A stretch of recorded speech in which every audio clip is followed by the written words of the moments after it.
Hello everyone, welcome back to my channel.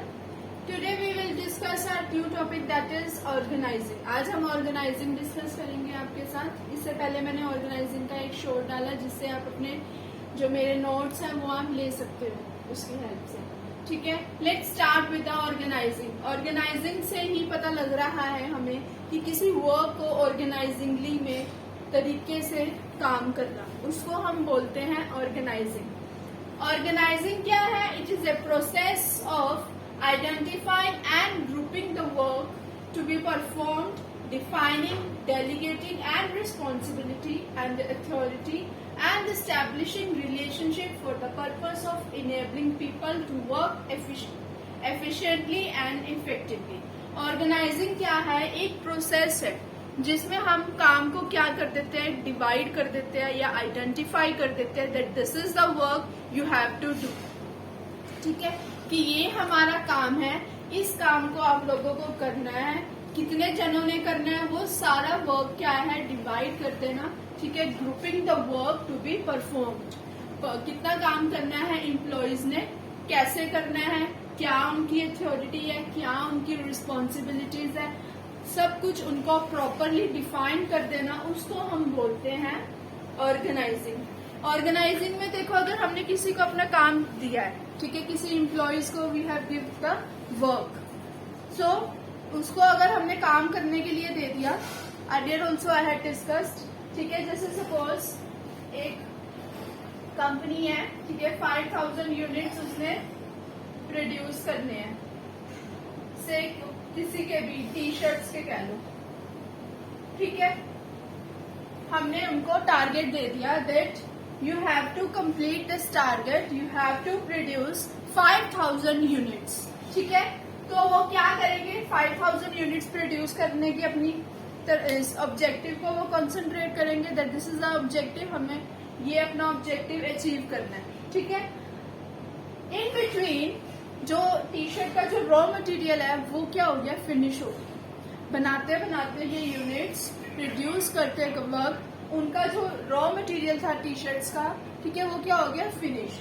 अब उनको ये जो ड्यूटी नहीं है कि जो रॉ मटेरियल परचेज कर सके. ठीक है, उनके पास क्या अथॉरिटी नहीं है कि रॉ मटेरियल को वो परचेज करे, तो अब वो काम रुक गया बीच में.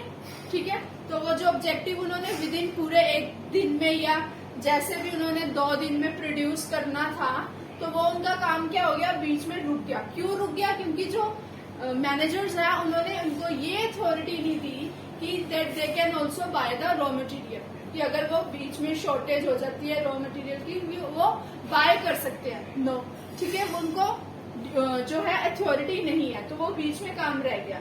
सो ऑर्गेनाइजिंग क्या है कि एक पर्सन को अथॉरिटी भी देता है, रिस्पॉन्सिबिलिटी भी देता है कि that this is the work and you have to do. ठीक है, तो ऑर्गेनाइजिंग क्या है, again I am repeating,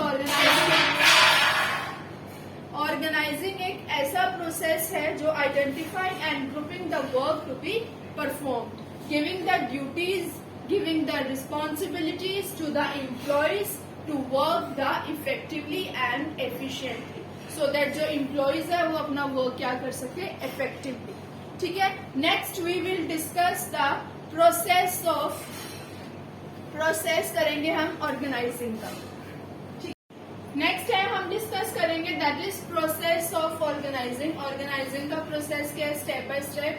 first one is identification and dividing the work. ठीक है, जैसे हमने प्लानिंग में भी करा था कि सबसे पहले हम क्या करेंगे, अपना ऑब्जेक्टिव सेट करेंगे, वैसे ही हम ऑर्गेनाइजिंग में करेंगे कि क्या हमारा काम है. सबसे पहले हम काम देखेंगे, हमने हमारा काम क्या है.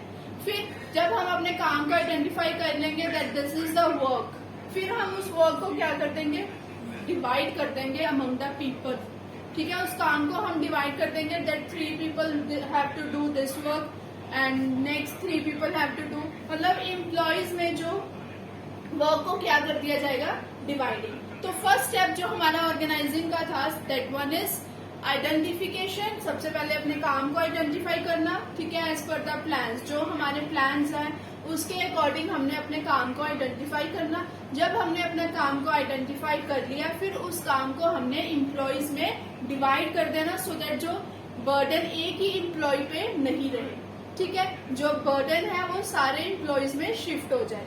तो एक जो है मैनेजर या एक इम्प्लॉय है वो अपने पे बर्डन सारा एक पे ना चले, ठीक है। तो वर्क को डिवाइड कर दो among the employees, it becomes easily to do the work और to achieve the objectives. Next one is departmentalisation. After dividing the work among employees, next step क्या है, डिपार्टमेंटलाइजेशन मीन्स जो यूनिट्स है या job को हम स्मॉलर यूनिट्स में अगर डिवाइड करते हैं, जैसे डिपार्टमेंट्स में हम डिवाइड करते हैं, ठीक है। जैसे कोई प्रोडक्शन का डिपार्टमेंट है, बनाना है, तो उसको हम हेडिंग दे दें कि प्रोडक्शन डिपार्टमेंट में सारा क्या होएगा, प्रोड्यूस करेंगे, सारे जो रॉ मटेरियल्स है, जो भी प्रोडक्शन का काम होएगा वो प्रोडक्शन डिपार्टमेंट हेडिंग होएगी। जो परचेज खरीदनी होएगी उसको परचेज डिपार्टमेंट में डाल दो, ठीक है। मतलब मेन जो है um that is to divide the units, सबको किस में डिवाइड कर देना, स्मॉलर यूनिट्स को एक पर्टिकुलर डिपार्टमेंट में, ठीक है। परचेज डिपार्टमेंट को डिवाइड कर देना, किसमें, परचेज डिपार्टमेंट की हेडिंग दे देनी। सेल्स कर रहे हो तो सेल्स डिपार्टमेंट का अलग होना, फाइनेंस कर रहे हो फाइनेंस का डिपार्टमेंट, मीन्स जो यूनिट्स हैं, जो अपनी जॉब्स हम कर रहे हैं उसको एक डिपार्टमेंटलाइजेशन, हर एक इंडिविजुअल का डिपार्टमेंट कर देना। उससे जो है स्पेशलाइजेशन क्रिएट होती है कि जो प्रोडक्शन डिपार्टमेंट है वो किस डिपार्टमेंट में होगा, स्पेशलाइजेशन वो प्रोडक्शन डिपार्टमेंट में। जो परचेज डिपार्टमेंट है उसकी स्पेशलाइजेशन किसमें होगी, परचेजिंग करने में। तो डिपार्टमेंटलाइजेशन से क्या होती है, एक स्पेशलाइजेशन हो जाती है कि जो ये डिपार्टमेंट है ये किस में स्पेशलाइज्ड है, प्रोडक्शन में, परचेज में एंड सो ऑन, ठीक है। तो हमारा सेकेंड स्टेप था departmentalisation. Third one is assignment of duties. जो थर्ड हमारा स्टेप है असाइनमेंट ऑफ ड्यूटीज, ठीक है। आफ्टर हम जब ये डिपार्टमेंट्स में डिवाइड कर देंगे तो अब हमारा जो नेक्स्ट है स्टेप वो क्या है, ड्यूटीज असाइन करनी, ठीक है। जब हमने वर्क को डिवाइड कर दिया कि एम्प्लॉयज में, ठीक है, उसके बाद हमने डिपार्टमेंट्स में उसको डिवाइड कर दिया, ठीक है। अब नेक्स्ट जो है स्टेप वो है ड्यूटीज को असाइन करना, हर एक इंडिविजुअल एम्प्लॉय को अपनी ड्यूटी बतानी कि this is the your duty and this one you have to perform, ठीक है। काम करते वक्त जो है आपकी ये ड्यूटी है, आपको इस ड्यूटी को परफॉर्म करना है।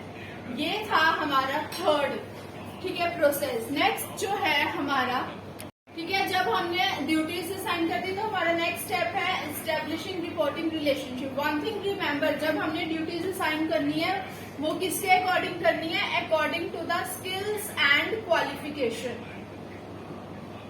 ये नहीं है कि जिसने 12th पास करी है उसको हमने मास्टर की जॉब दे दी है, नो। हमने ड्यूटीज किसके अकॉर्डिंग देनी है, according to skills and qualification. कि पर्सन की क्वालिफिकेशन है नहीं है, हमने उसको टॉप 1 सीट पे बिठा दिया, नो। उसको हमने क्वालिफिकेशन के अकॉर्डिंग क्या है, ड्यूटी असाइन करनी। नेक्स्ट है एस्टैब्लिशिंग रिपोर्टिंग रिलेशनशिप। जब हमने ड्यूटीज असाइन कर दिया तो हमारा नेक्स्ट स्टेप जो है वो मैंने पहले भी डिस्कस करा कि अथॉरिटी जो है पर्सन को प्रोवाइड करनी।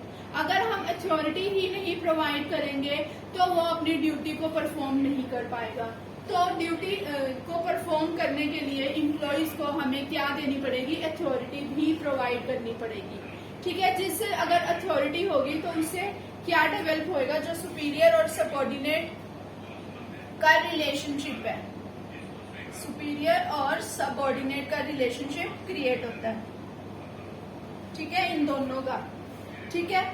तो अगर हम अथॉरिटीज प्रोवाइड करेंगे अमंग द सबऑर्डिनेट्स या सुपीरियर, तो इससे जो इनका रिलेशनशिप है दिस वन हैज क्रिएटेड, ठीक है, superior subordinate relationship has created, ठीक है। तो it is necessary to provide the authority to the employees.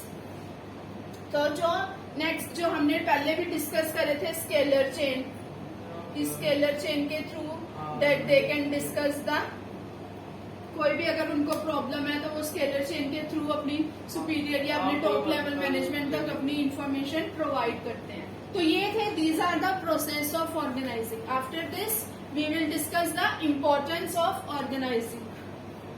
Next हम डिस्कस करेंगे इम्पोर्टेंस ऑफ ऑर्गेनाइजिंग। ठीक है, या कह सकते हो you can say benefits of organising.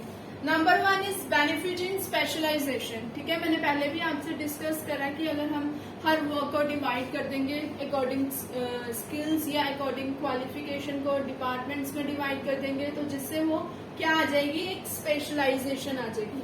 Finance की अपनी स्पेशलाइजेशन होगी फाइनेंस डिपार्टमेंट की। ठीक है, परचेजिंग की अपनी परचेज की होगी। तो जिसके अकॉर्डिंग क्या आ जाती है, एक स्पेशलाइजेशन आ जाती है। तो जिससे वर्क क्या है हमारा स्मूथली परफॉर्म करते हैं employees. Second one is clarity in working relationship. ठीक है, एक वर्किंग रिलेशनशिप में क्या आ जाती है, क्लैरिटी आ जाती है। कैसे आ जाती है, क्योंकि हर किसी को पता है कि हमारी क्या जॉब है। ठीक है, हर किसी को पता है कि हमारी क्या ड्यूटीज है, हमारी क्या अथॉरिटी है, क्या हमारी रिस्पॉन्सिबिलिटी है। It helps in creating well defined jobs and also clarifying authority and responsibility. ठीक है, तो इससे जो सुपीरियर और सबऑर्डिनेट का रिलेशनशिप है उसमें क्या आती है, प्रॉपर कोऑर्डिनेशन होती है। क्योंकि हम हर एम्प्लॉय को पता है कि हमारा वर्क क्या है, हमने उन्होंने अपनी वही ड्यूटी परफॉर्म करनी, जिसमें उनको कंफ्यूजन नहीं होगी या किसी तरह की कोई ओवरलैपिंग नहीं होगी, कुछ भी नहीं होगा। तो जो सुपीरियर सबऑर्डिनेट का जो रिलेशनशिप है वो अच्छा चलेगा। ठीक है, next one is optimum utilisation of resources. जो रिसोर्सेज है वो भी ऑप्टिमम होंगे, फुली यूटिलाइज्ड होंगे, कोई वेस्टेज नहीं होगी। क्यों, क्योंकि सबको पता है अपनी प्रॉपर वर्क हमने कैसे उन्होंने डिवाइड कर दिया है अमंग द एम्प्लॉइज। सब एम्प्लॉइज को पता है कि हमने अपना वर्क कैसे परफॉर्म करना है, तो जिससे उनमें कोई भी कंफ्यूजन नहीं क्रिएट होती है कि उनको सबको पता है कि हमने अपना अपना काम करना है। ठीक है, नेक्स्ट है एडॉप्शन टू चेंज। ठीक है, जो ऑर्गेनाइजिंग एक प्रोसेस है जिसमें जो कोई भी सिचुएशन होती है उस सिचुएशन को वो जल्दी से अडॉप्ट कर लेता है। ठीक है, whenever changes take place in business environment, these changes can be adopted easily by organizing. ठीक है, वो क्या करता है कि कोई भी अगर चेंज होता है तो ऑर्गेनाइजिंग उसको इजीली चेंज कर सकता है, जैसे किसी फर्दर डिपार्टमेंट में करती है। ठीक है, तो उस चेंज को वो इजीली अडॉप्ट कर सकता है। तो ये थी एक नेक्स्ट इम्पोर्टेंस। उसके बाद है इफेक्टिव एडमिनिस्ट्रेशन। एडमिनिस्ट्रेशन भी क्या है, इफेक्टिव होएगी। क्यों, क्योंकि हर किसी को अपनी जो जॉब है या वर्क है पता है कि हमने कैसे करना है।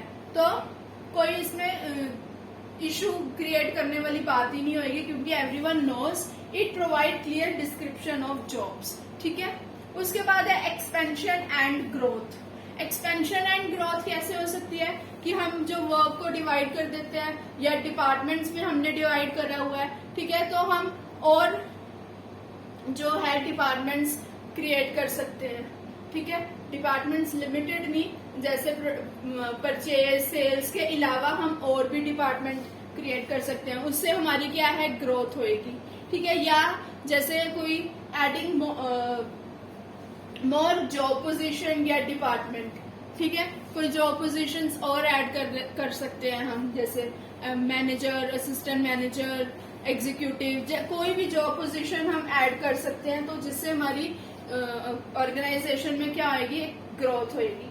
उसके बाद है लास्ट हमारा development of personnel. Development of personnel में क्या है, sound organisation encourages initiative and relative thinking on part of employees.